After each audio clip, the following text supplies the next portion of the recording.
भगवान शंकर की जो भक्ति का करंट है ये कोई साधारण नहीं होता महाराज। एक बड़ा सुंदर प्रसंग शिव महापुराण की कथा में आता है। राजा नल और दमयंती का।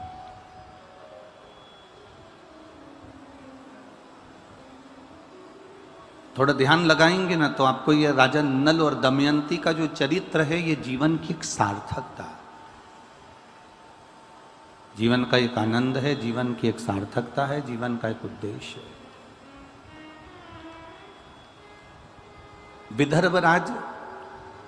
विदर्भ देश के राजा भीम की पुत्री थी दमयंती।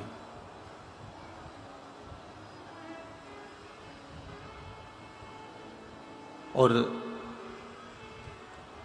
निषद के राजा वीरसेन के पुत्र थे राजा नल।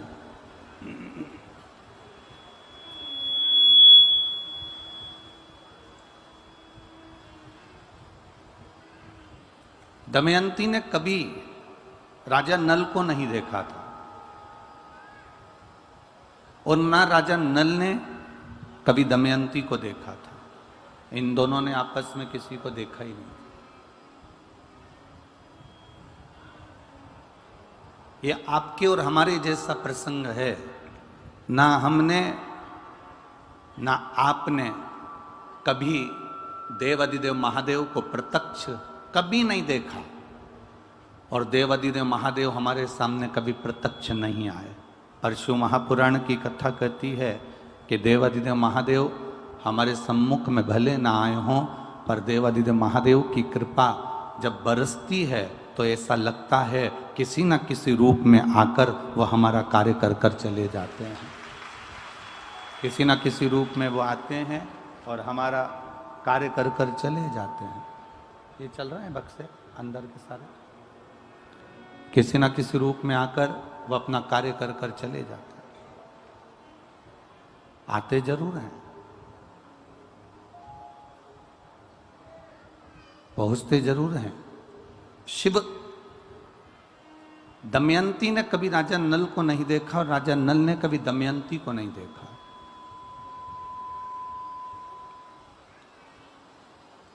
ना दमयंती राजा नल को देख पाई है, ना राजा नल कभी दमयंती को देख पाए। अब प्रेम कैसे हुआ तो वो कहा कि राजा नल के सामने जब भी कोई सुंदरता की बात करता था तो वो दमयंती की सुंदरता की बात करता था। वो दमयंती की सुंदरता का प्रसंग करता था, दमयंती की सुंदरता की बात करता था। और दमयंती के सामने जब भी कोई प्रसंग आता था तो वो राजा नल की सुंदरता का प्रसंग आता था। ये इतनी जो भीड़ है, इतने भक्त हैं, ये लाखों की संख्या में आ रहे हैं। ये क्यों आ रहे हैं? क्योंकि इनके भीतर शिव के प्रति प्रेम जागृत हो गया। और प्रेम कभी एक तरफा होता ही नहीं है। प्रेम कभी एक तरफा नहीं होगा। आप प्रैक्टिकल करो यहीं बैठे बैठे, तुमसे बन जाए तो प्रैक्टिकल करके देखिएगा। तुम किसी को भी तुम देखते रहो, देखते रहो, देखते रहो, वो तुम्हें नहीं भी देखे तो तुम देखते रहो, देखते रहो, देखते रहो। एक बार तो निगाह उससे मिल ही जाएगी, ये निश्चित है।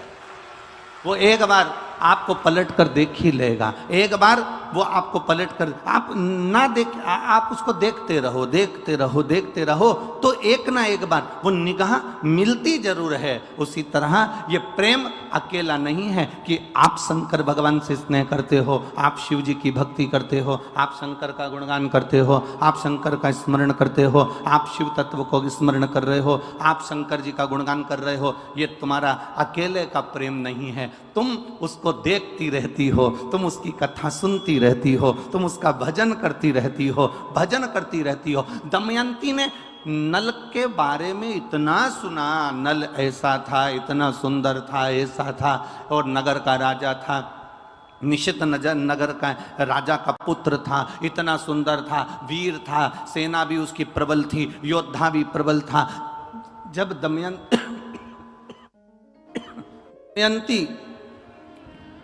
दमयंती नल के लिए सुनती जा रही है, सुनती जा रही है, सुनती जा रही है, तो दमयंती के हृदय में नल के प्रति प्रेम जागृत हो गया।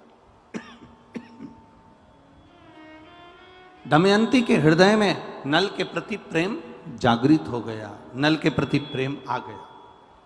अब नल ने दमयंती के बारे में सुना, खूब सुना, दमयंती इतनी सुंदर है और राजा विदर्भ देश के राजा भीम की पुत्री है, बड़ी सुंदर है, बड़ी वीर है, बड़ी योद्धा है, और पूरा उसके जीवन का एक आनंद राजा नल सुनते रहे, सुनते रहे, सुनते रहे, तो राजा नल के हृदय में भी प्रेम जागृत हो गया। अब ये प्रेम कहाँ नजर आया? दमयंती राजा नल के लिए सुनती रही, सुनती रही, सुनती रही, तो एक दिन राजा नल दमयंती के हो गए और दमयंती राजा नल की हो गई। यह निश्चितता है। घर के लोग कहेंगे क्या बार बार कथा श्रवण करना, क्या बार बार सुनना, 2 बजती नहीं, 1 बजती नहीं और टीवी खोलकर बैठ जाते हो। तुम सुनते रहो, उसका गुणगान करते रहो। शिव ऐसे हैं, शंकर ने बड़ी कृपा करी, किसी के रोग को समाप्त कर दिया, किसी का कैंसर समाप्त कर दिया, किसी किडनी लीवर ठीक कर दिया, किसी को बच्चा दे दिया, किसी को ये दे दिया। ये हम उसका गुणगान कर रहे हैं, हम किसी व्यक्ति का गुणगान नहीं कर रहे कि किसी व्यक्ति ने ऐसा कर दिया। ये शिव ने करा, ये शंकर ने करा, ये उघड़ी ने करा, ये दातार ने करा, ये उसकी कृपा से मिला है हमको।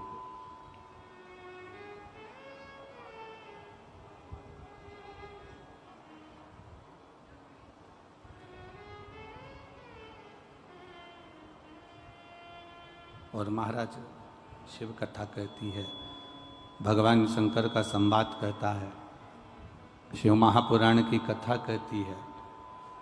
आप उसके दर्शन करते रहो, उसका गुणगान करते रहो, कथा शिव महापुराण की सुनते रहो, सुनते रहो, सुनते रहो। एक दिन वो आपको दर्शन देने के लिए आपके दरवाजे पर पहुंच जाएगा। ये निश्चित आपके द्वार पर आ जाएगा, आपकी चौखट पर आ जाएगा।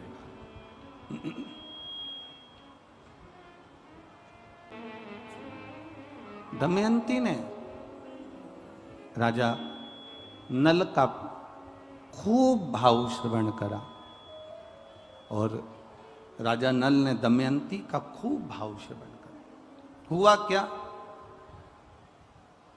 दमयंती के पिता राजा भीम ने विदर्भ में अपनी बेटी का स्वयंवर रख दिया।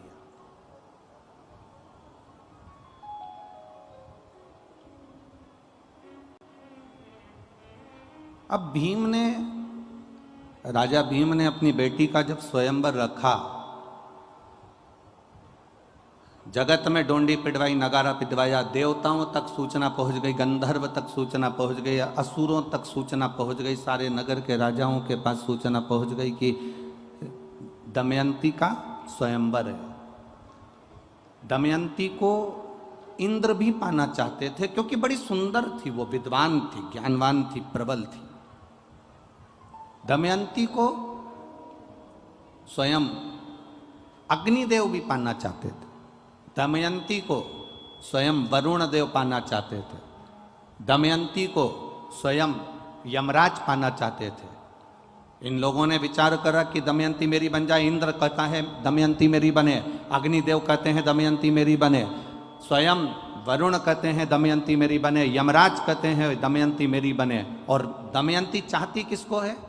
जम के बोलो जरा, राजा नल। अब इतने में इन चारों ने विचार करा कि हम पृथ्वी पर जा रहे हैं, नीचे स्वयंवर में जा रहे हैं, स्वयंवर में हम पहुंचेंगे और स्वयंवर में पहुंचे पर दमयंती का विचार तो जाने कि दमयंती हमको माला पहनाएगी कि नहीं पहनाएगी। दमयंती हमको माला पहनाएगी कि ना पहनाएगी, पहले वो भी तो विचार किया जाए। अब इंद्रदेव ने ध्यान लगाया, यमराज ने ध्यान लगाया, अग्निदेव ने ध्यान लगाया, वरुण ने ध्यान लगाया और ध्यान लगाकर देखा तो दमयंती राजा नल को चाहती थी। तो इन चारों ने विचार करा कि यह काम करते हैं कि नल का रूप रख कर जाते हैं, तो दमयंती अपने को माला पहना देगी। और दमयंती ने माला पहना दी, उसके बाद तो दमयंती अपनी होगी।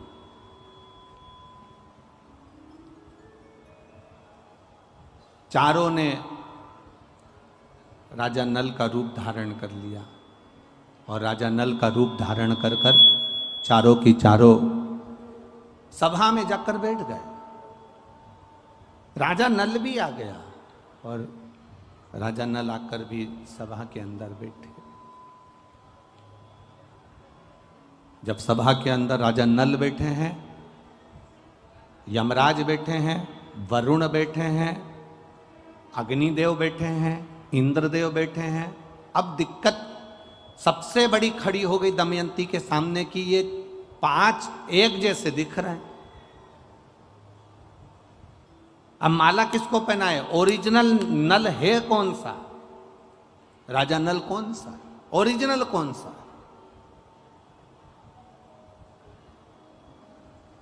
माला लेकर दमयंती आई। राजा भीम ने कहा अपनी बेटी से, ये माला लेकर जाओ और देखो।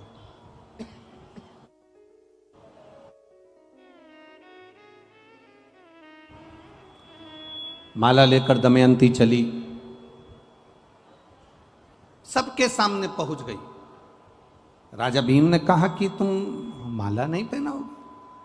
क्या तुम्हें माला नहीं पहनाना? प्रभु, क्या तुम माला नहीं पहनाओगे?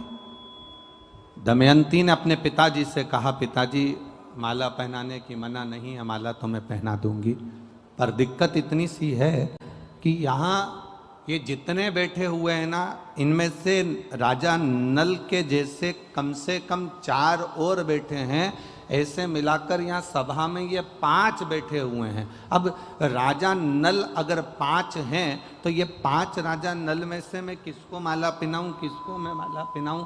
कुछ समझ में नहीं आ रहा कि मैं किसको माला पहनाऊं। इतने में राजा भीम ने अपनी बेटी से कहा, तू किसकी आराधना करती है? जिसका तू भजन करती है, जिसकी तू आराधना करती है, जिसकी तू सेवा करती है, जिसकी तू चाकरी करती है, जिसकी तू अनुमोदन में डूबी रहती है, तो एक काम कर, उसको याद कर। अब इसको समझने वाला प्रसंग आया है। बहुत ध्यान देना, जो राजा नल और दमयंती का प्रसंग। अब समझने वाला प्रसंग यह है कि पिता ने कहा कि तुम उसको याद करो, उसको याद किया जाए।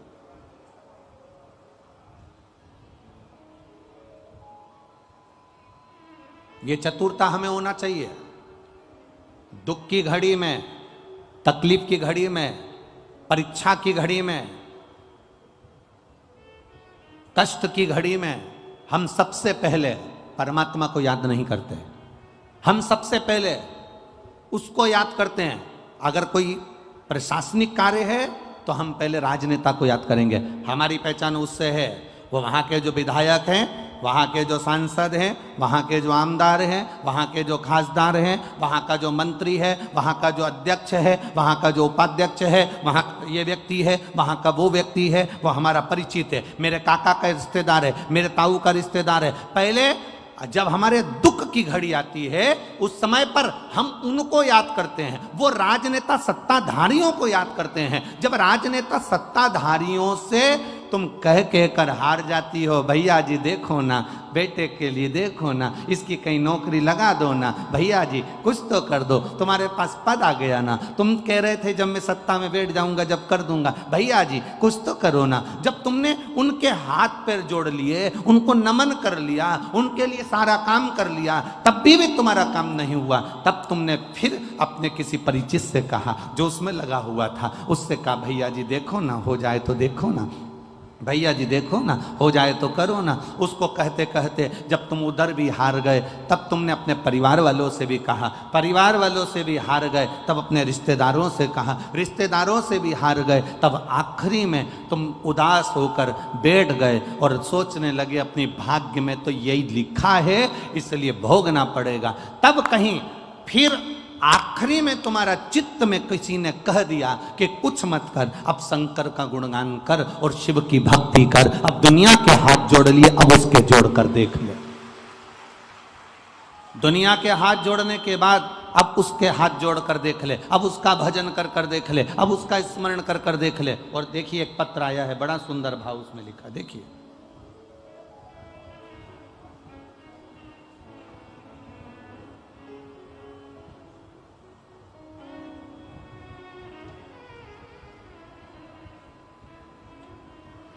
गुरुजी, मेरा नाम पंकज राठौर है, मैं इटावा से आया हूँ। कहीं बैठे हैं पंकज जी राठौर? इटावा से आए हैं जो, कहीं बैठे हों तो दोनों हाथ हिला सकते हैं अपने। श्री पंकज जी राठौर, इटावा से। मेरा नाम पंकज राठौर है, मैं इटावा से आया हूँ। गुरुदेव, 2016 से मैं परेशान हूँ। मेरे 2016 से मेरे ब्रेन में ट्यूमर हो गया। गुरुजी, डॉक्टर ने ऑपरेशन का कह दिया है। 2016 से मैं परेशान हूँ और ऑपरेशन का बोल दिया। गुरुदेव, कुछ दिन के बाद में हमने जब 2016 में डॉक्टर के कहने पर ऑपरेशन करवाया और ऑपरेशन करवाने के बाद वापिस दोबारा से ब्रेन में ट्यूमर बन गया। आप लोग पत्र भी हमारे साथ में पढ़ सकते हो, टीवियों पर, मोबाइल पर, आस्था चैनल पर। 2016 में मैंने ऑपरेशन करवाया, उसके बाद कुछ दिनों के दोबारा ब्रेन में ट्यूमर बन गया। तो मैंने फिर गुरुजी दूसरा ऑपरेशन करवाया, तो भी ब्रेन में ट्यूमर बनने लगा। फिर 2022 आ गया। मुझे मेरे मामा के लड़के ने आपके बारे में बताया कि सीहोर वाले पंडित जी की कथा आती है, शिवपुराण, उसको सुनो। गुरुजी, फिर मैंने कथा सुनना प्रारंभ करा, शिवपुराण को सुना और मैंने विचार बनाया कि मैं भोले बाबा के दरबार में सीहोर भी आऊँगा और वहाँ का एक रुद्राक्ष, एक कंकर लेकर आऊँगा। मैं सीहोर पहुँच गया पत्नी के साथ, वहाँ से कंकर भी ले आया, रुद्राक्ष भी ले आया और कथा सुनते हुए शिव जी पर जल चढ़ाना प्रारंभ करा, बेलपत्र लाकर खाना प्रारंभ करा। डॉक्टर को दूसरी बार जांच कराने के लिए गया तो एमआरआई कराई और उस एमआरआई में मालूम पड़ा कि मेरा ट्यूमर बनना बंद हो गया। अब मैं पूर्ण तरह से स्वस्थ हूं, इसलिए बाबा को नमन करने आया हूं। ये शिव तत्व है। हम सब जगह जाएं, हमें मना नहीं। एक पत्र और बड़ा सुंदर आया, देखिए।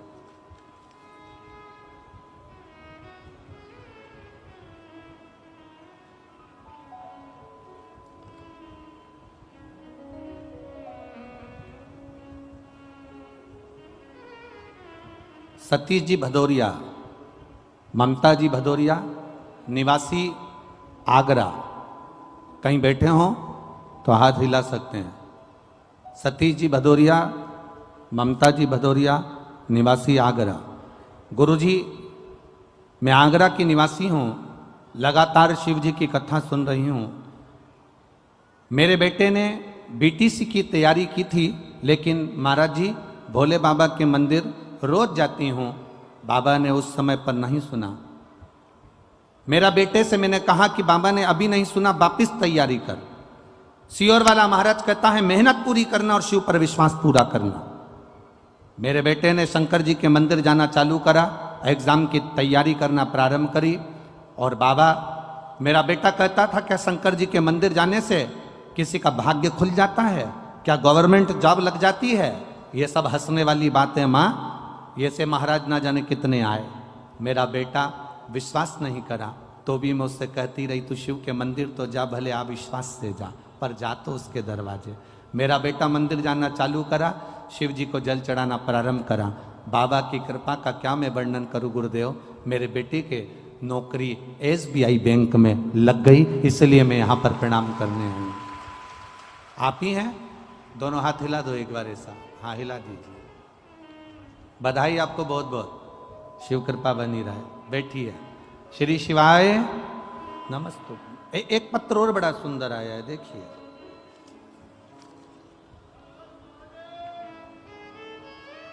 मेरा नाम रीना शर्मा है और पति का नाम राजीव शर्मा है। मेरा मोबाइल नंबर यह है। हम जिला भिंड से आई हूँ, ग्राम फूफा, जिला भिंड से आई हूँ। कहीं बैठी हैं? हाथ हिला सकती हैं। रीना शर्मा, पति का नाम राजीव शर्मा, जिला भिंड से आए हैं। कहीं बैठे हो तो हाथ हिला सकते हैं। भोले बाबा का मैं क्या वर्णन करूं गुरुदेव। 2021 से कथा सुनना प्रारंभ करा है। एक लोटा जल बाबा को चढ़ाना प्रारंभ करा। बाबा से विनती करती रहती थी, बाबा कुछ तो करिए, मेरा बेटा मेरा पति कोई कार्य के प्रति जागरूक हो, और उनकी मेहनत करने पर भी कुछ नहीं हो रहा। एक दिन मैंने अपने पति से कहा कि तुम एक काम करो, शिव जी पर जल चढ़ाना प्रारंभ करो। मेरा पति कहता है लोटा भर के पानी ले जाना अच्छा लगेगा, दुनिया के लोग हंसेंगे। मैंने अपने पति से कहा तुम जल लेकर मत जाओ, मंदिर में जाकर झाड़ू पोछा लगाओ। मेरा पति कहता है पागल हो गई है, मंदिर में मुझे लोग नौकर समझेंगे। मैंने अपने पति से कहा तो झाड़ू पोछा लगाने में क्या जाता है, लगाइए। मेरा पति शिव मंदिर में जाकर झाड़ू और पोछा का कार्य करने लगा। गुरुदेव 2018 में मेरे पति ने एक एग्जाम दिया था। 2018 का वो एग्जाम दिया, उसका रिजल्ट 2019 में आया, ना 20 में आया, ना 21 में आया, ना 22 में आया। मेरा पति मंदिर में पोछा झाड़ू करता रहा, लोग उसकी हंसी उड़ाते रहे। और 3 अप्रैल 2023 को मेरे पति का 2018 में दिए हुए एग्जाम का सोमवार के दिन मेरे पति को नौकरी मिल गई, गवर्नमेंट अध्यापक के पद पर मेरा पति वहां पर विराजमान हो गया। मैं बाबा को यहाँ प्रणाम करने आई हूँ। कहीं बैठी हो तो हाथ हिला सकती है। भिंड से शिव तत्व इसी को कहते हैं। और दमयंती ने अपने पिता के कहने से अपने भगवान का स्मरण करा, क्योंकि शंकर की उपासना में डूबी रहती थी वो, शिव की भक्ति में डूबी रहती थी, तो भगवान शिव की आराधना करें। जब अटकल आए, जब तुम्हें लगे कि अब मैं बहुत भटक रही हूं, अब तुम्हें लगे कि मैं कहीं ना कहीं इस बांधा में फंस गई हूं, सुलझ नहीं रही, सारे परिवार नाते रिश्ते कुटुंब कबीले राजनेता सत्ताधारी वैभवधारी सबसे तुमने बोल दिया, अब परमात्मा से बोलने की बारी है। भीम ने अपनी बेटी दमयंती से कहा अब उसको याद कर जिसका तू भजन कर। और उसने फिर निवेदन किया, फिर प्रार्थना करी। आज एक बड़ा सुंदर एक प्रश्न एक फिरोजाबाद के एक सोनू अग्रवाल ने एक प्रश्न किया है। सोनू गर्ग ने एक प्रश्न किया, हम अग्रवाल कहे गर्ग। सियोर में व्हाट्सएप पर उसका मैसेज गया और उसने एक प्रश्न किया कि गुरुजी से कहो कि हमको ये बताएं कि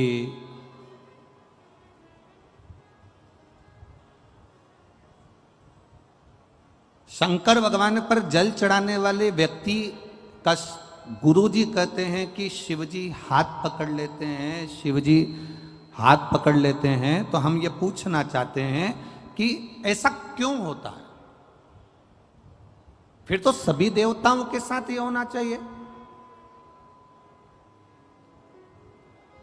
सोनू गर्ग जी, आपने जो प्रश्न किया है उसके अनुसार जब ब्राह्मण देवता संकल्प छुड़वाते हैं, संकल्प छुड़वाते समय ब्राह्मण देवता हाथ में जल देते हैं और उस जल को देने के बाद जो संकल्प छोड़ा जाता है वो संकल्प का मतलब होता है कि हमने इसको दे दिया, कन्या का दान कर दिया, अन्न का दान कर दिया, वस्त्र का दान कर दिया, मुद्रा का दान कर दिया, मतलब अब ये इसका हो गया।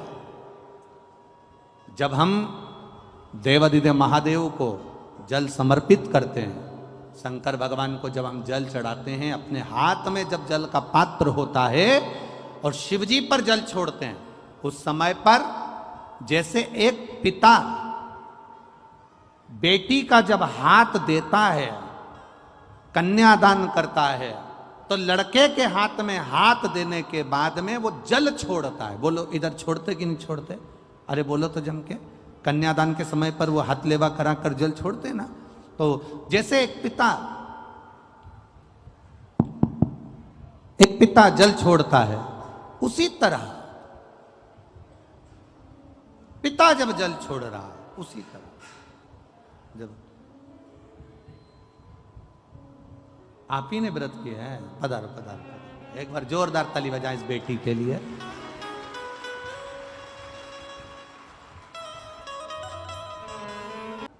आपसे निवेदन है, आप भी जब दुख की घड़ी आए, कष्ट का समय आए, तकलीफ की घड़ी आए, उस समय पर सबके हाथ अगर जोड़कर देख लो तो उसके बाद में उस परमात्मा के हाथ जोड़कर देखना। दुनिया के किसी के हाथ जोड़ने की जरूरत नहीं पड़ेगी अगर उसके हाथ जोड़ लिए तो। जब हम शिव जी पे जल चढ़ाते हैं, शंकर भगवान पर जल समर्पित करते हैं, उस समय पर हमारा हाथ देवादिदेव महादेव पकड़ लेते हैं, क्योंकि हम शिव के हो जाते हैं और शंकर हमारा हो जाता है। हम शिव के, शिव हमारा।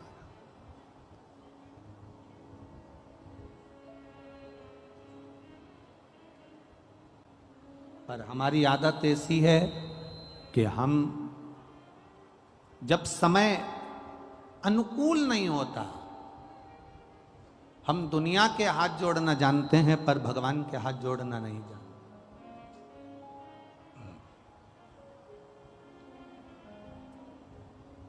कुछ चीजें अपने पास संभाल कर रखिए।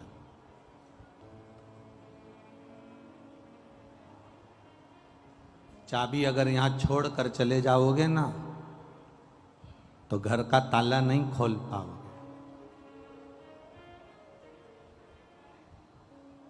अपने दांत नहीं है, नकली बत्ती सी लगी है, वो बत्ती सी नकली घर पे छोड़कर आ जाओगे ना तो यहां से जाते जाते भंडारा अगर कहीं बट रहा होगा तो खा नहीं पाओगे। बोलो सही है कि गलत है?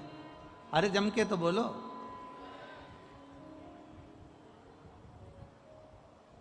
चश्मा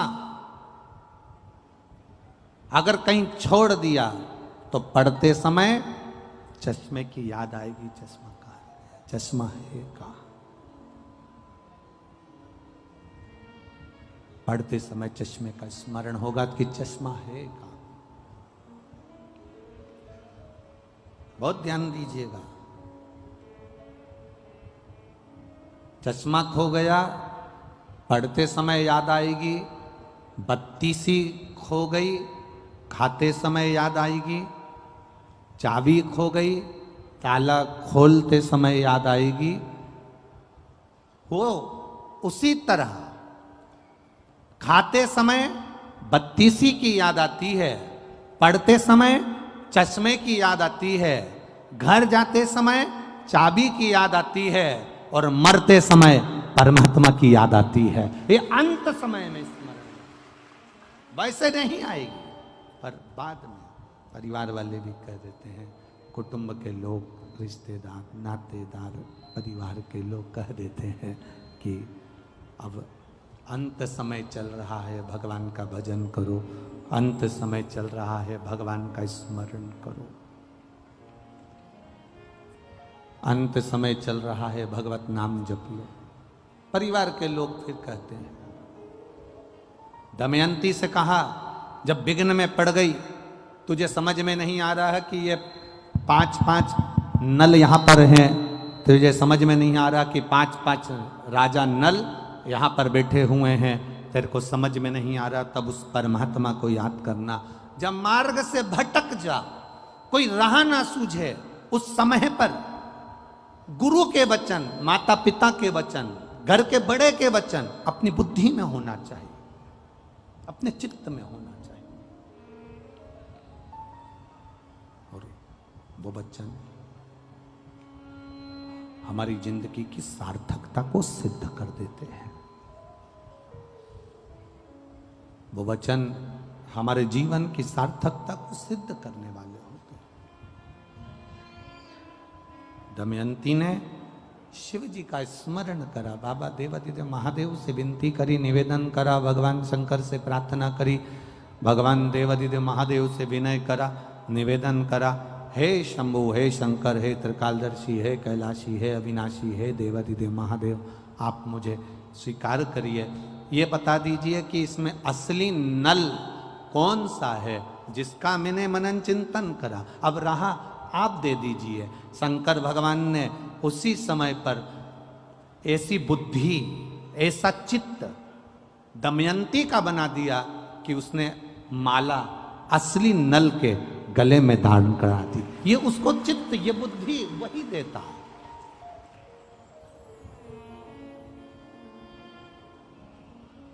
अच्छी बुद्धि दे रहा है तो वही दे रहा है, अच्छा चित्त दे रहा है वही दे रहा है। कभी कभी ऐसा होता है कि वो लोग कहते हैं ना कि विनाश काले विपरीत बुद्धि। विनाश का जब समय आता है ना तो विपरीत बुद्धि हो जाती है व्यक्ति की। तो क्यों कहते हैं ऐसे, क्यों कहते हैं? उसका कारण क्या होता है? जैसे स्त्री, नारी रजस्वला होती है, नारी रजोधर्म धारण करती है। नारी जब रजोधर्म से होती है 5 दिन 7 दिन घर का काम नहीं करती, कोई चीज को हाथ नहीं लगाती, कोई चीज नहीं छूती है। नारी 7 दिन 5 दिन किसी वस्तु को छूना बंद कर देती है। वो किसी भगवान के सामान को, भगवान की सामग्री को वो छूती नहीं है।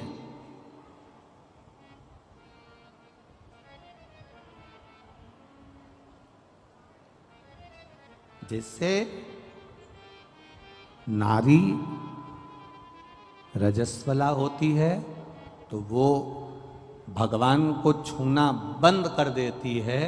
उसी तरह जब व्यक्ति पाप कर्म में लीन होता चले जाता है, झूठ में, पाप में, कपट में, बेईमानी में, प्रपंच में लीन होता चले जाता है, डूबता चले जाता है, तो जैसे नारी रजस्वला के समय पर भगवान को नहीं छूती है, पाप में जब व्यक्ति डूबने लगता है, गलत काम करने लगता है, झूठ प्रपंच की जिंदगी जीने लगता है, तो मेरा परमात्मा भी उसको छूना बंद कर देता है और उसके कार्य करना बंद कर देता।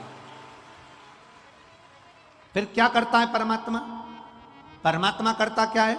कई लोग कहते हैं हम भगवान को 2 अगरबत्ती लगाते हैं, भगवान हमारी नहीं सुनता। हम भगवान को दिया लगाते हैं, भगवान हमारी नहीं सुनता। मैं रोज मंदिर जाके जल चढ़ाती हूँ, भगवान मेरी नहीं सुनता। मेरी पड़ोसन कभी मंदिर नहीं जाती तो उसकी 4 मंजिला बिल्डिंग बनती जा रही है। मेरे रिश्तेदार एक ऐसा है जो कभी भगवान को नहीं मानता, उसके यहाँ भगवान खूब दे रहा है, खूब दुकान चल रही, खूब व्यापार चल रहा, खूब कमा रहा, 4 हाथ से कमा रहा। आखिर कारण क्या है? उसका केवल एक कारण है, उसका कारण केवल एक है, जो कपट, झूठ, प्रपंच की जिंदगी जीता है, परमात्मा भी उसको खूब देता चले जाता है। उसका कारण केवल एक है, क्योंकि उसके पूर्व के पुण्य उसके प्रबल थे जो उसको आज मिला था। परमात्मा ने उसकी लाइन इसलिए खोल दी कि उसको और मिले, और झूठ बोले, और कपट करे, और प्रपंच करे। और एक दिन फिर ऐसा आता है कि फिर वो पाप का घड़ा फूटता है और फिर किसी को मुख भी नहीं दिखा पाता है। इसलिए आप 2 अगरबत्ती लगा रहे हैं, मंदिर जा रहे हैं, देवालय जा रहे हैं, तीर्थ जा रहे हैं, व्रत जा रहे हैं, कथा में जा रहे हैं, भगवान की भक्ति करने जा रहे हैं, उसका लाभ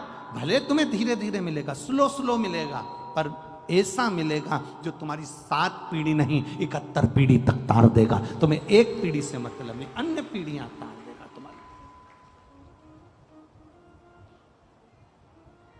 तुम्हारे जीवन का वो सुख प्रदान कर देगा, तुम्हारे जीवन का वो आनंद प्रदान कर देगा, तुम्हारे जीवन का वो रस तत्व प्रदान कर देगा।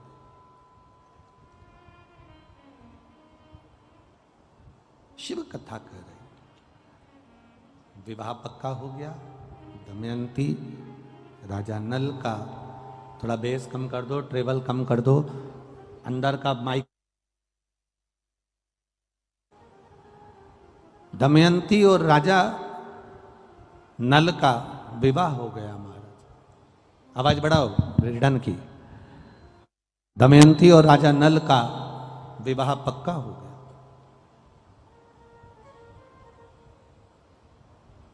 अब जब विवाह पक्का हो गया,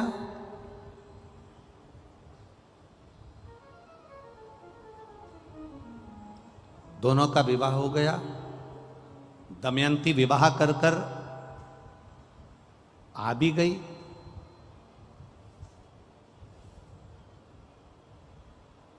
राजा नल का एक भाई था जिसका नाम था पुष्कर।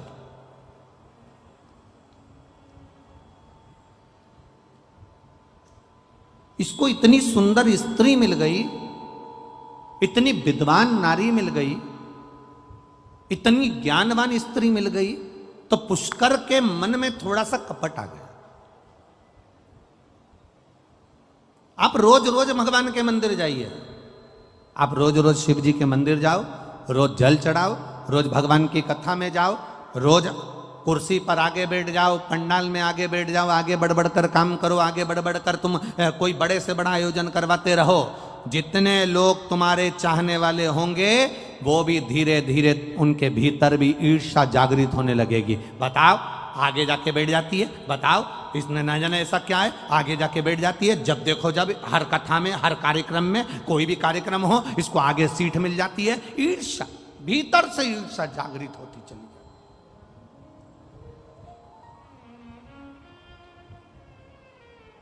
अब वो ईर्ष्या जग रही है। हमारा सनातन धर्म, हमारा सनातन धर्म कहता है, हमारा सनातन भाव कहता है, हमारा सनातन धर्म वर्णन करता है, जिंदगी में एक बात अपने अंदर उतार कर रखना। सनातन धर्म कहता है कि कभी अपनों से अपनों की ईर्ष्या नहीं होना चाहिए, उनके लिए तत्परता होना चाहिए।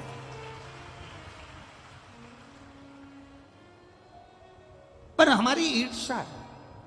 एक एक घर में विवाह कर कर छोटे भाई, छोटे देवर की पत्नी आ गई। छोटे देवर की पत्नी को क्या कहते हो? जम के बोलो जरा। देवरानी। ठीक है, अब तू क्या बन गई? उसके आने के बाद तेरी पदवी क्या हुई? जम के तो बोलो। जेठानी। वो नहीं आई थी उससे पहले तू जेठानी थी क्या? अरे जम के तो बोलो जरा। नहीं थी ना।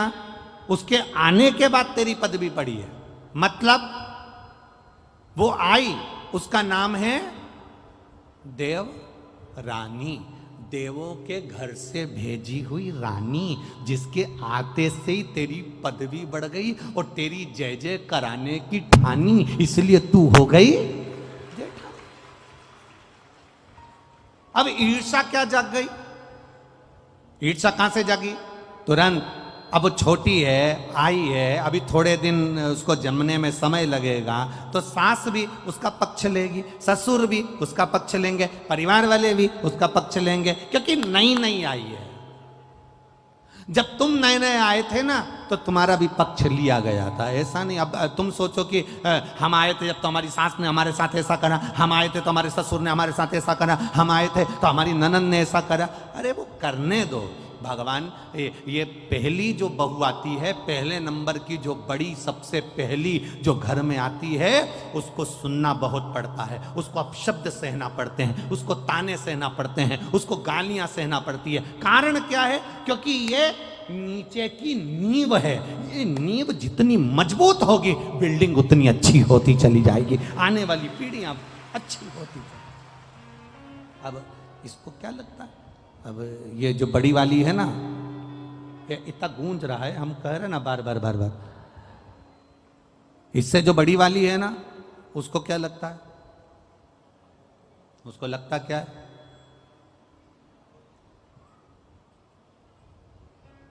बड़ी को क्या महसूस होता है? सारा दुख हमको मिला, सारी तकलीफ हमको मिली, सारा कष्ट हमको मिला, सारे ताने हमको मिले, सारी गालियां हमको मिली। पर ये नहीं सोचती कि सास ने तेरे को वो क्या जोरदार दे दे के गाली, अपशब्द बोल के, आड़ा टेढ़ा बोल के अचार डालना सिखा दिया, पापड़ बनाना सिखा दिया, रोटी बनाना सिखा दी, सब्जी बनाना सिखा दी और दुनिया में चलना सिखा दिया। ये छोटी को नहीं मिल पाएगा जो तुझे मिला है।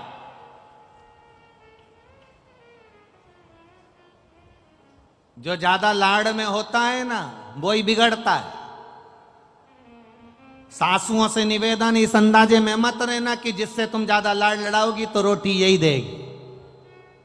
सासुओं से निवेदन है, कभी कभी डॉक्टर को मालूम है कि बच्चा रोएगा, माँ को मालूम है कि मैं इंजेक्शन लगवाऊंगी, टीका लगवाऊंगी। ये 2 महीने का बच्चा, 1.5 महीने का बच्चा, ये 15 दिन का बच्चा, इसको जब इंजेक्शन लगेगा रोएगा। मेरे 1 महीने का बच्चा रोएगा। माँ जानती है रात रात भर जगना पड़ेगा, ये बच्चा पूरी रात रोएगा, ये बच्चा पूरी रात तकलीफ भोगेगा। माँ को मालूम है, इसके बाद भी इंजेक्शन लगवा रही है, इसके बाद भी वो दवाई दे रही है, कड़वी से कड़वी दवाई अपने बच्चे को देती है जिससे बच्चा अच्छा हो जाए। ये घर की रीत है। जिसको ताने मिले, जिसको अपशब्द मिले, जिसको गालियां मिली, जिसको आड़ा टेढ़ा कहा गया, जिसको अपशब्द कहा गया, ताने दिए, उसने अपनी जिंदगी में कुछ अच्छा कर कर दिखाया है। उसने अपनी जिंदगी में कुछ अच्छा कर कर दिखाया।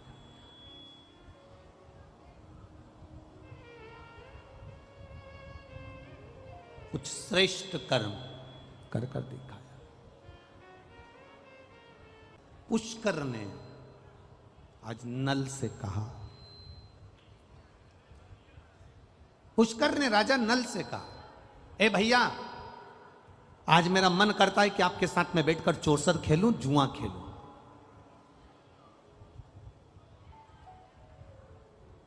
राजा नल के ऐसे संस्कार नहीं थे।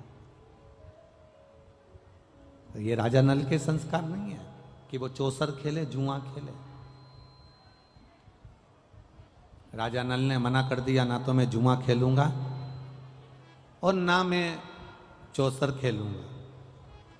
ना मैं जुआ खेलने वाला हूं, ना मैं चौसर खेलने वाला हूं। मना कर दिया। जबरन हाथ पकड़कर पुष्कर ने, भाई ने राजा नल को जुआ खेलने के लिए, चौसर खेलने के लिए बिठा लिया। बहुत ध्यान दीजिएगा जरा,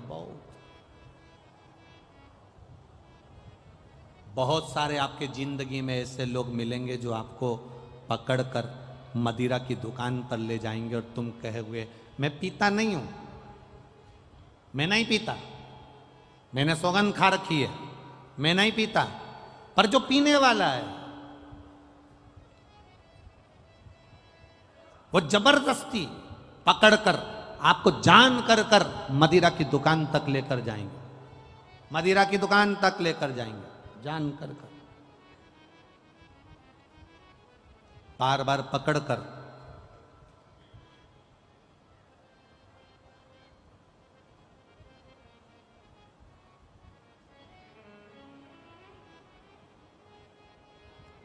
जबरन पकड़ पकड़ कर लेकर जाएंगे, पकड़। अब ये आपके भीतर का एक भाव, ये आपके भीतर का एक क्रम हो। एक बात आपसे पूछें, किसी ने गाली दी आपको, आपको गुस्सा आया कि नहीं आया? अरे जम के तो बोलो। उसका नज़ारा अगर आपको देखना हो तो आप दरवाजे के पास में भी देख सकते हो। अंदर आ रहा है और उसने रोक दिया, हट चल बाहर निकल, फिर उसको गुस्सा आएगा कि नहीं आएगा? मैं तो जाऊंगी, यहीं से जाऊंगी, जा क्या कर लोगे? मैं तो यहीं से जाऊंगा, जा क्या कर लेगा? बुला ले जिसको बुलाना है, कर ले जो करना है। क्रोध आ गया, अपशब्द कहे।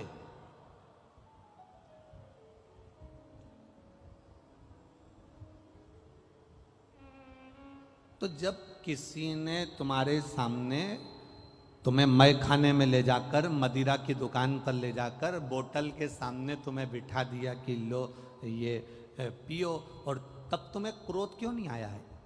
तब तुम कितने प्रेम से कह, मैं पीता नहीं हूं, मैं नहीं पीऊंगा, मैं पीता ही नहीं, मैंने सौगंध ले रखी। उस समय पर तुम्हारे में क्रोध आना चाहिए था। जिसने तुम्हारे सामने मदिरा ला कर रखी और तुम्हारे नियम को तोड़ने का प्रयास करा, उस समय पर तुम्हारा यह हाथ उसके गाल पर होना था कि मैं मदिरा नहीं पीता, आज के बाद मेरे सामने मत। पर नहीं, किसी ने गाली दी और तुमने क्रोध कर लिया। पत्नी तेज बोली, तुमने गुस्सा कर लिया। रिश्तेदार तेज बोले, तुमने गुस्सा कर लिया। और किसी ने तुम्हारी जिंदगी नाश कर। हमने एक कथा में बीच में वर्णन करा था, तुम्हारी 5 लाख की गाड़ी में तुम में से कितने लोग हैं जो गाड़ियां 4 व्हीलर लेकर आए हैं, तुम में से कितने लोग हैं जो टू व्हीलर लेकर आए हैं? तुम में से कितने लोग हैं जो ऑटो से आए हैं? तुम में से कितने लोग हैं जो बस लेकर आए हैं? तुम में से कितने लोग हैं जो लोडिंग लेकर आए हैं? आप में से सब लोग कुछ ना कुछ ऑटो से, बाइक से, मोटरसाइकिल से, फोर व्हीलर से, टू व्हीलर से यहाँ पहुंचे हो। इसमें से कितने लोग हैं जो अपनी गाड़ी का पेट्रोल खत्म होते से यहाँ पर नली का पानी, गटर का पानी, गंदा पानी भरकर गाड़ी में डालते हो और गाड़ी को चला लेते हो? आप में से कितने लोग हैं जिसकी गाड़ी गंदे नाली के पानी से चल रही है, जिसकी फोर व्हीलर गाड़ी गंदे नाली के पानी से चल रही है? लोग 50,000 की गाड़ी में भी गंदा पानी नहीं डालते, उसे मालूम है गाड़ी बेकार हो जाएगी।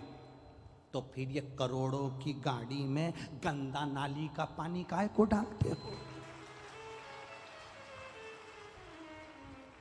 जब 50,000 की गाड़ी एक जरा सा मोबाइल, उस पे स्क्रीन गार्ड लगा दिया, खराब हो जाएगा, जरा ध्यान रखो, गिर जाएगा, पीछे से पैक करा, आगे से पैक करा, उसकी स्क्रीन ना चले जाए, 30,000 का, 40,000 का, 25,000 का मोबाइल खराब ना हो जाए, उसके लिए स्क्रीन गार्ड लगाया, पर्स में रखा, टांग कर रखा, संभाल के रखा, संभाल के रखा, मोबाइल को इतना संभाल के रखा, इतना संभाल के रखा। मात्र 30,000 का मोबाइल था, 25,000 का मोबाइल था, 40,000 का मोबाइल था, 50,000 का मोबाइल था, उसको संभाल संभाल कर रखा। और ये शरीर जो करोड़ों का परमात्मा ने दिया, एक लीवर, एक किडनी, 5-5, 10-10 लाख की, नेत्र 50-50, 1-1 लाख के, श्रवण शक्ति, दांत, मुख, जिब्या, शरीर का एक एक रोम संभाल कर रखने का था, परंतु हमने इसका ध्यान नहीं दिया और 50,000 के मोबाइल को संभालते रहे और करोड़ों की दौलत यूं ही बर्बाद कर दी। तो जिंदगी बेकार नहीं तो क्या है?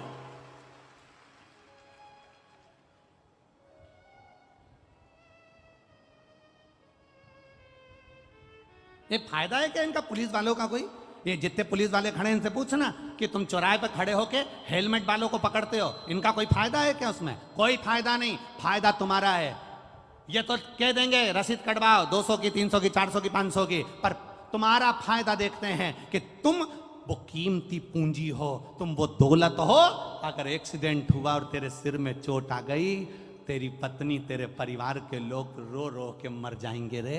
एक 500 रुपए का हेलमेट सिर में लगा ले, तेरी जिंदगी सवर जाएगी रे। इनका कोई फायदा नहीं, पर लोगों को लगता है उन्होंने रसीद काट दी, उन्होंने जैसे ही रोका, उन्होंने अपने वीआईपी को फोन लगाया, इन्होंने मेरे को रोक लिया है, हेलमेट के लिए 500 रुपए मांग रहे हैं। अरे बावरा पगला, 500 रुपए का हेलमेट खरीद, पहन, जिससे स्किन गार्ड लगाने से मोबाइल अच्छा रहेगा, हेलमेट लगाने से तू अच्छा रहेगा, तू बच ले, तेरी जिंदगी बचा ले, तेरे जीवन को बचाने का प्रयास कर।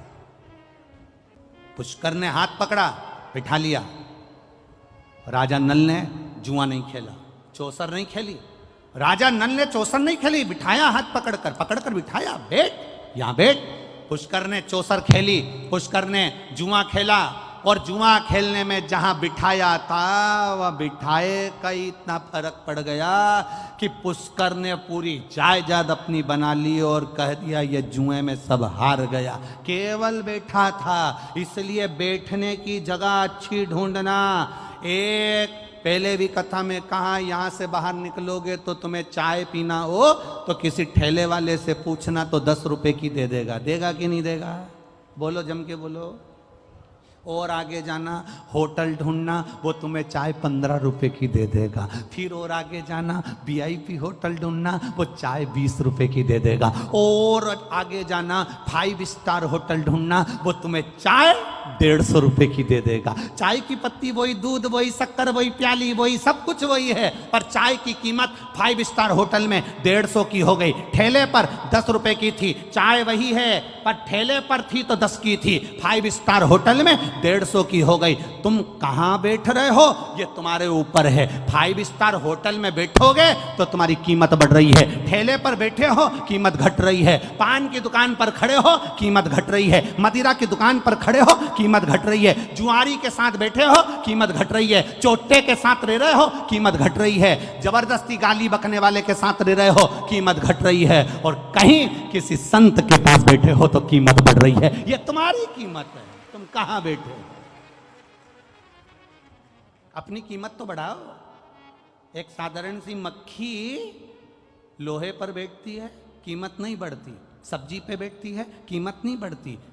दूध पर बैठी, कीमत नहीं बढ़ी। मक्खी की कीमत कब बढ़ती है? जब सुनार के पलड़े पर सोना तुल रहा हो और मक्खी उस पे बैठ जाए, तो मक्खी भी 5,000 के भाव की हो जाती है।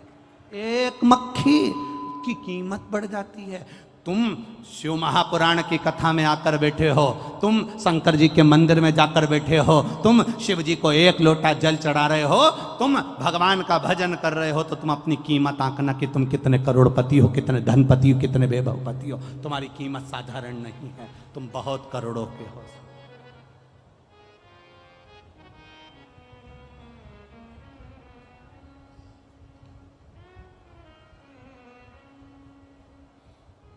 अपनी कीमत को पहचाने, और जिस दिन अपनी कीमत को पहचानेगा उस दिन अपने जीवन की सार्थकता प्रकट हो गई, उस दिन अपने जीवन का एक आनंद प्रकट हो गया, उस दिन अपने जीवन की एक रसतत्वता प्रकट हो गई।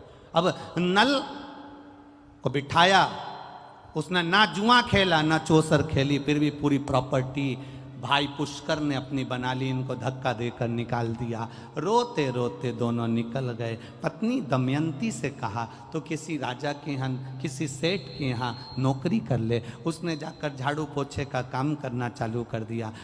राजा नल कहते हैं मैं कमाने के लिए बाहर जा रहा हूँ। राजा नल चले गए। मालूम पड़ा थोड़े दिन के बाद कि राजा नल को किसी सांप ने डस लिया। राजा नल मर गए। दमयंती अपने पिता के घर चली गई, रो रही है, कहती है मेरा पति मर नहीं सकता, मैं जानती हूं मेरा महादेव पर मुझे विश्वास है, भरोसा है, मेरा शंकर उसे मार नहीं सकता, यह मेरा भरोसा कहता है, वो मेरा पति मर नहीं सकता। एक पत्र आया देखिए।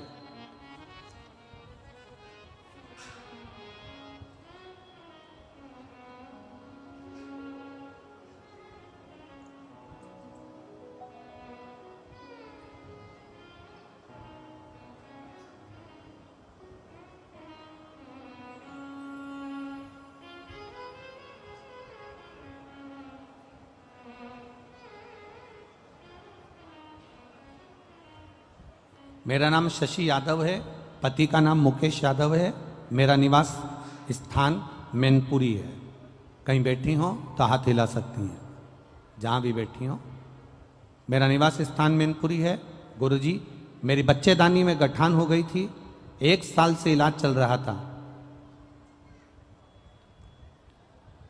अल्ट्रासाउंड कराया, उसमें भी गठान निकली।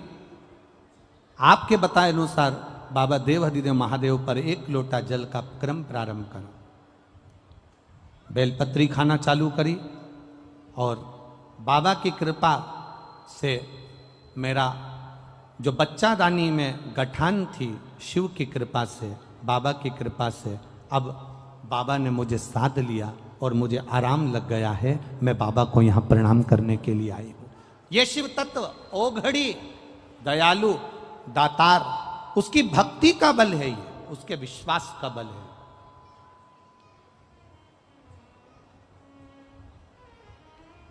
नल दमयंती की कथा वर्णन करती है। भाई ने सब कुछ लूट लिया, ले ले दुनिया के लोग, पर आपका भरोसा नहीं ले सकते जो शंकर के प्रति बना हुआ, जो शिव के प्रति आश्रित है, जो भगवान देवादिदेव महादेव के प्रति दृढ़ी है। अपने मायके में पहुंच गई दमयंती।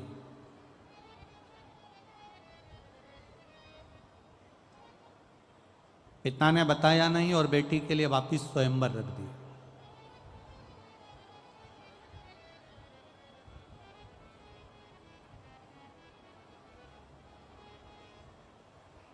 जब बेटी के लिए वापिस स्वयंवर रखा, उस स्वयंवर में नल को सांप ने डस लिया था। कारकोट सांप ने जो डसा था तो राजा नल का शरीर काला पड़ गया था। जब सभा में जाकर राजा नल भी बैठा, लोग उसे पहचाने नहीं, क्योंकि वो सुंदर बहू था, उसमें एक आनंद था, बड़ी सुंदरता थी उसमें। अब दमयंती ने नल को पहचाना तो नहीं, पर भीतर की जो तरंग थी, भीतर के जो भाव थे, भीतर की जो शुद्धता थी, उसके बल पर दमयंती ने नल को ही माला पहना।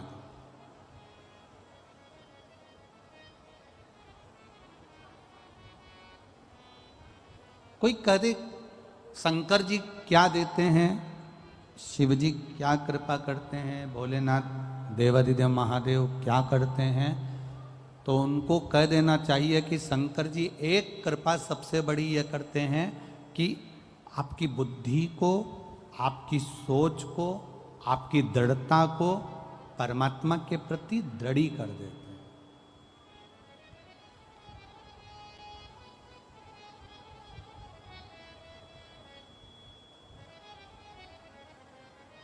कथा का जरा स्मरण करिएगा, शिव महापुराण की कथा। जब आप इस पावन कथा को, जब आप आरती के बाद उठकर जब जाओ, तब एक बार इस भूमि को प्रणाम कर कर उसका चंदन अपने मस्तक पर लगाकर उससे विनय कर कर जरूर जाना, निवेदन कर कर जरूर जाना।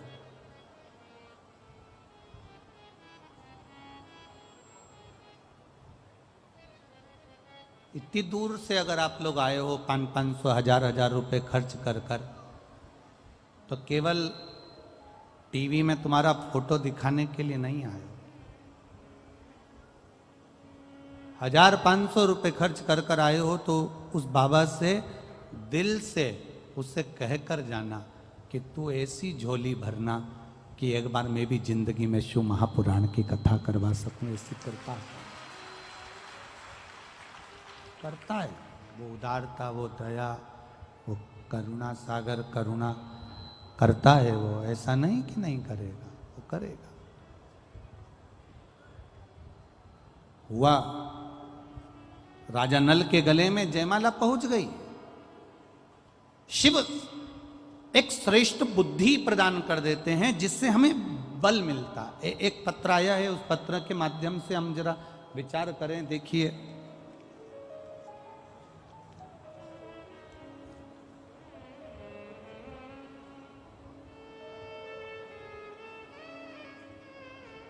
मेरा नाम सुहाना दुबे है, मैं मदनपुर फरुखाबाद उत्तर प्रदेश की रहने वाली हूँ। मेरा मोबाइल नंबर ये है, कहीं बैठी हैं हाथ हिला सकती हैं अगर कहीं बैठी हो तो। अगर कहीं बैठी हो, मेरा नाम सुहाना दुबे, मैं मदनपुर फरुखाबाद उत्तर प्रदेश की रहने वाली हूँ। गुरुदेव,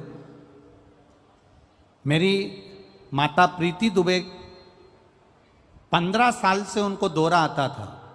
15 साल से फिट आते थे और वो फिट आने पर बेहोश हो जाती थी, गिर जाती थी।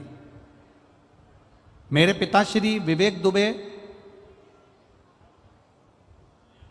जिनको मैंने शिव महापुराण की कथा श्रवण कर कर अपने पिताजी से कहा कि एक बार मौका लगे तो शिव के मंदिर जाना चालू करो, सीहोर जाओ, वहां का रुद्राक्ष लेकर आओ। सीहोर गए, रुद्राक्ष लाए, शंकर के मंदिर में जल चढ़ाना प्रारंभ करा। एक बेलपत्र, एक लोटा जल कुंदकेश्वर महादेव के नाम से चढ़ाया। एक बार गुरुजी आपने कहा था कि भगवान शिव पर थोड़ा सा एक पुष्प सफेद का शिव जी को चढ़ाना और उस पुष्प को लेकर आना, जिस स्थान पर सोते हैं उस स्थान पर उसको रखना और प्रतिदिन शिव पर जल चढ़ाया हुआ पीना। वो मैंने अपनी माता को कराया और बाबा की कृपा से 15 साल से उनको मिर्गी का दौरा आता था। जब से वो पुष्प वाला प्रयोग करा, मेरी माता को दौरा आना बंद हो गए। आज लगभग 1 वर्ष होने वाला है। शिव कृपा है, इसी को। एक पत्र और बड़ा सुंदर आया है महाराज। मैं आगरा से हूं।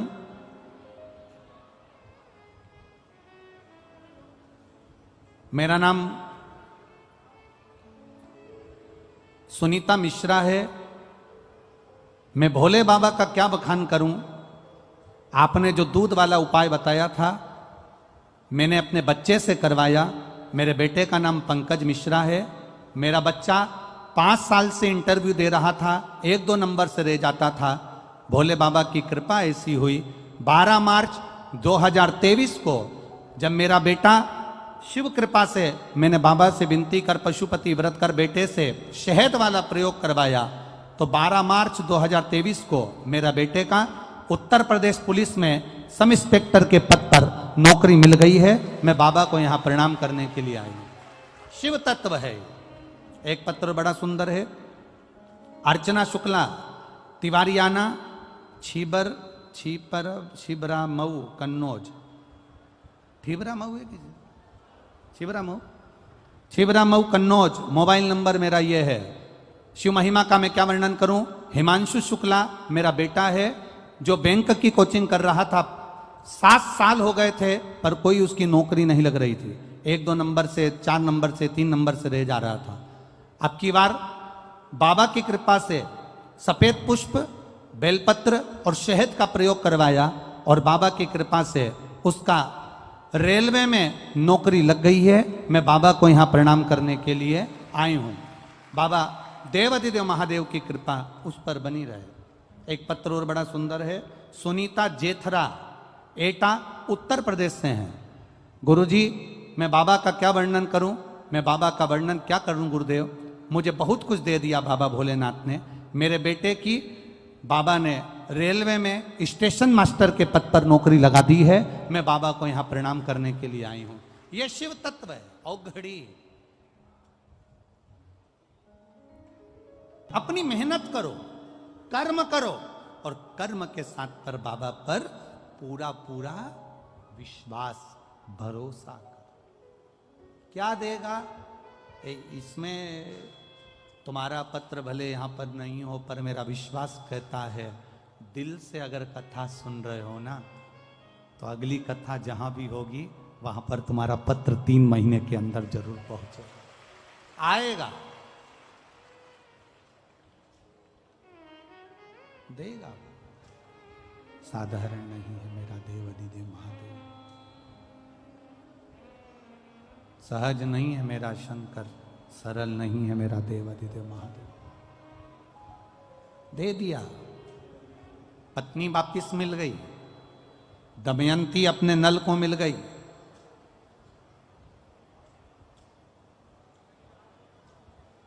भूलवश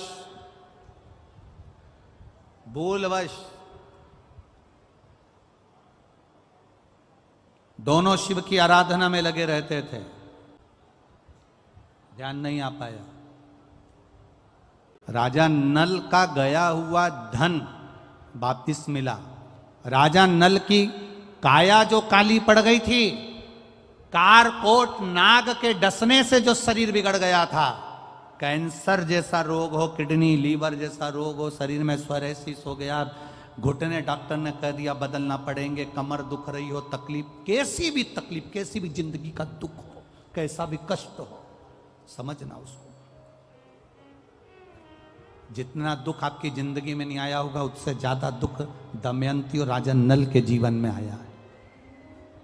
राजसी ठाट भाई ने छुड़ा लिया, पत्नी चली गई, पति दर दर भटका, सांप डस लिया, शरीर बेकार हो गया, सड़ता रहा, काला पड़ गया। पत्नी की वापिस शादी होने लगी। शादी होने के बाद भी बाबा ने कृपा कर दी। अब समझिएगा जिसके पास से पूरी सत्ता चली गई, वैभव चले गया, राज्य चले गया, भाई ने सब कुछ छोड़ा के रख लिया, शरीर भी बेकार है, शरीर भी काला पड़ा हुआ है, सड़ रहा है, कारकोट नाक के डसे से शरीर भी बेकार हो चुका। अब उसके ध्यान में नहीं। पत्नी दमयंती ने कहा,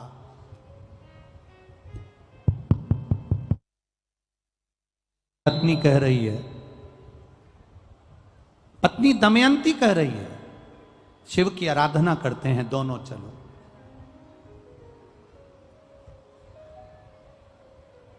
और दमयंती पत्नी ने अपने पति के साथ बैठकर शंकर की आराधना का एक नियम बना लिया। रोज शिव के मंदिर में 2 लोटा जल का स्मरण किया। अब फिर निवेदन करेंगे, सारे दिन तुम बाकी के दिनों में जाओ, सारी समस्या का हल, जम जम के बोलो जरा, 1 लोटा जल, पर सावन के महीने में 2 लोटा जल। घर से चलो तो लोटे के ऊपर लोटा हो, डबल देगा।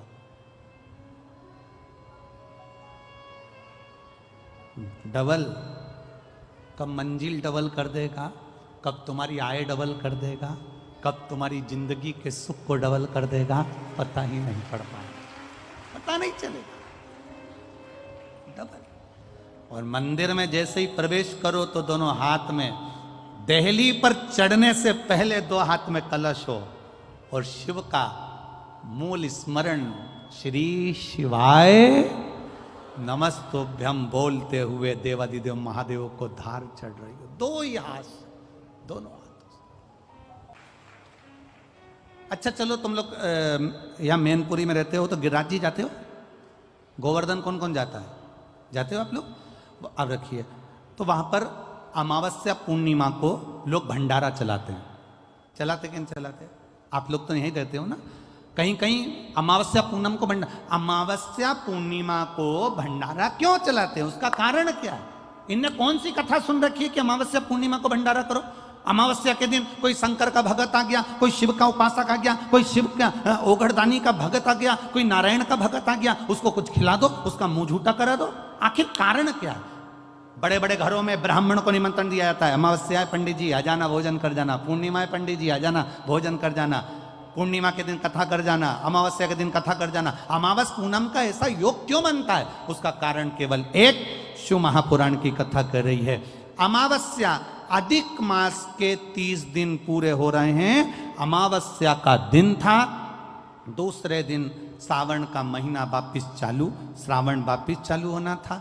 दोनों का जब संजोग होता है, सावन के अधिक मास का जब संजोग होता है, विराम का दिन होता है। आपको कथा में भी पहले कहा, मेहमान तुम्हारे यहाँ रहते हैं जब तक बच्चों को कुछ नहीं देते हैं। मेहमान जिस दिन जाते हैं 200-500 रुपए बच्चों को दे जाते हैं। अधिक मास का विराम का दिन और सावन का वापिस मध्य का प्रारंभ का दिन वापिस हो जाता है। जब अधिक मास विराम होगा, सावन वापिस चालू होगा, उस दिन 33 कोटि देवता, यक्ष, गंधर्व, देवता, पितर सब उस दिन लुटाते हैं, संपदा देते हैं, वैभव देते हैं। और उस दिन भूल से भी अगर एक कनेर का फूल शंकर भगवान पर चढ़ जाता है तो जिंदगी का सारा भंडार बाबा भर जाता है।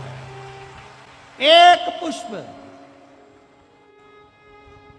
कनेर देखा है? पंचपुष्प शिव महापुराण की कथा बाची है पहले, उसमें कनेर के फूल का भी दर्शन कराया था। ये रोड के ज्यादातर लोग ये कनेर का जो फूल है ना रोड के बीच में लगा देते, क्योंकि उसको जानवर भी नहीं खाता, पशु भी नहीं खाता, पक्षी भी नहीं खाता, जहरीला इतना होता है, पीले कलर का होता है, लंबा, काम भी कुछ नहीं आता। बस वो कनेर का फूल, और आंधी तूफान पानी गिरता है तो जमीन पर टपक जाते, ढेर सारे गिर जाते। देखे कि नहीं देखे? अरे बोलो तो जम के, देखा है ना? उसको बकरी भी नहीं खाए, पशु भी नहीं खाए, पक्षी भी नहीं खाए, जानवर भी नहीं खाए, जहरीला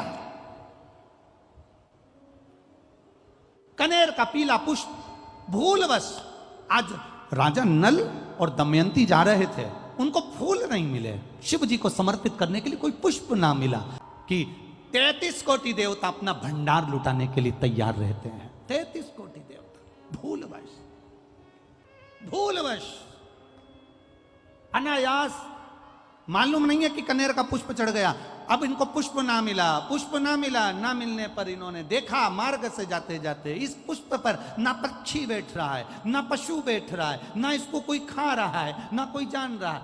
पुष्प देखा, कनेर का पुष्प सम्मुख था, छीना और उठाकर उस दमयंती ने अपने पति नल को दिया। नल ने वो पुष्प देवादिदेव महादेव को समर्पित किया। समर्पित करा हुआ पुष्प नीचे गिर गया। नीचे गिरा तो वो गिरता हुआ पुष्प अशोक सुंदरी वाली जगह पर जाकर टिक गया। तब अशोक सुंदरी ने देवादिदेव महादेव से कहा, पिताजी इसने पुष्प मुझे दिया है। शिव कहते हैं ये पुष्प जो मुझे प्राप्त हुआ था मैंने तुझे दिया था। ये स्थान देवी का हस्त कमल है। आज का दिन 33 कोटि देवता अपना भंडार, अपना पुण्य मनुष्य को देते हैं, इसलिए आज तुम पुण्य दीजिए। सब देवताओं ने मिलकर जब पुण्य दिया, नल का सड़ता हुआ शरीर, काला पड़ा शरीर, रोग से ग्रसित शरीर नल का ठीक हो गया, और जो पुष्कर ने धन लिया था वो वापिस राजा नल को प्राप्त हो गया। फिर संपदावान, फिर वैभववान, फिर कीर्तिवान हो गया, फिर कीर्तिवान हो गया, फिर वैभववान हो गया।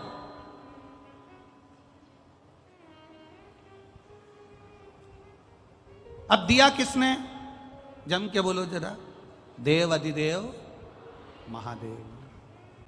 दुनिया के लोग कह रहे थे मैनपुरी की कथा आप कहते हो बड़ी विशेष होगी, उसमें क्या विशेष है? हम करें एक एक शब्द को सुनना, तुम्हें जिंदगी में किसी के आगे हाथ फैलाने की जरूरत नहीं पड़ेगी अगर तुमने शंकर के बताए इन सुंदर भावों को अगर अपने जीवन में उतार लिया। आप अपने नगर में रहकर एक प्रयास जरूर करना, कनेर का पुष्प अगर मिल जाए, यहां लगता है, अरे बोलो तो जम के, लगता है, प्रयास करना। और एक निवेदन और करूंगा मैं, अगर आप लोग स्वीकार कर लेंगे तो अच्छी बात है। हम तो इतना जरूर कहेंगे, अगर कोई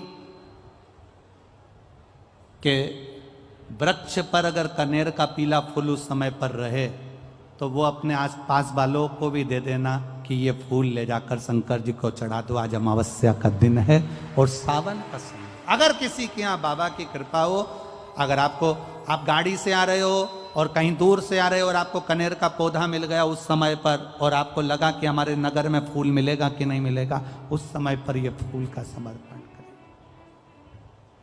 प्रयास कर।